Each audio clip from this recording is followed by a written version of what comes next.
Hi friends, ಎಲ್ಲರೂ ಹೇಗಿದ್ದೀರಾ? Welcome to ಪಂಕಜ ಅಡುಗೆ ಮನೆ. ಇವತ್ತಿನ ರೆಸಿಪಿ ಬಂದು ಹೆಲ್ದಿಯಾದ ರಾಗಿ ಜ್ಯೂಸು. ಅದು ಮಾಡೋದು ಹೇಗೆ ನೋಡೋಣ.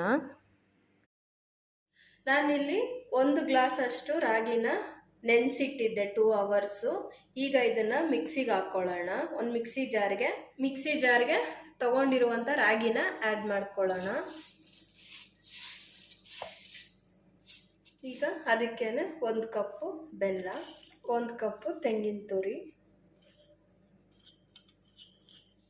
ನಾನಿಲ್ಲಿ ಇನ್ನೂ ಅರ್ಧ ಕಪ್ಪು ತೆಂಗಿನಕಾಯಿನ ಆ್ಯಡ್ ಮಾಡ್ಕೊತಾ ಇದ್ದೀನಿ.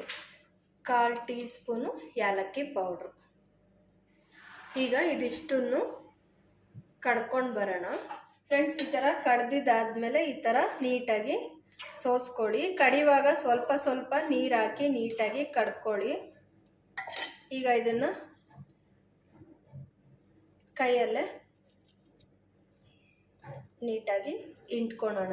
ಈ ರೀತಿ ನೋಡಿ, ಈ ಥರ ರಾಗಿ ಹಾಲನ್ನ ನೀಟಾಗಿ ಇಂಟ್ಕೊಂಡು ತಗೋಬೇಕು. ನೀವು ಸೋಸೋದಾದರೆ ಸೋಸ್ಕೋಬೋದು, ಅಥವಾ ಕಾಟನ್ ತೆಳು ಬಟ್ಟೆ ಕೂಡ ಹಾಕ್ಕೊಂಡು ನೀಟಾಗಿ ಇಂಟ್ಕೋಬೋದು. ಈಗ ಇದಕ್ಕೇನೆ ನಾನು ಮತ್ತೆ 1 ಲೋಟ ನೀರು ಹಾಕಿ ನೀಟಾಗಿ ಗ್ರೈಂಡ್ ಮಾಡ್ಕೊಂಡು ಬರ್ತೀನಿ. ಈಗ 2ನೇ ಸತಿನೂ ನೀಟಾಗಿ ಕಡ್ದಾಗಿದೆ.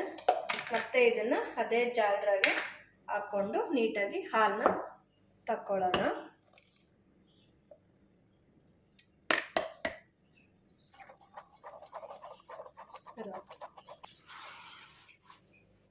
ಈಗ ರಾಗಿದು ಹಾಲೆಲ್ಲ ತೆಗ್ದು ಆಗಿದೆ, ಒಟ್ಟು ಸಪ್ರೇಟಾಗಿ ತಗೊಂಡಾಗಿದೆ.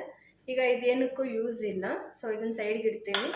ಈಗ ಇದಕ್ಕೇನೆ ನಾವು ಒಂದು ಮಿಕ್ಸಿ ಜಾರ್ಗೆ 10 ರಿಂದ 20 ಗೋಡಂಬಿನ ಗ್ರೈಂಡ್ ಮಾಡ್ಕೊಳ್ಳೋಣ.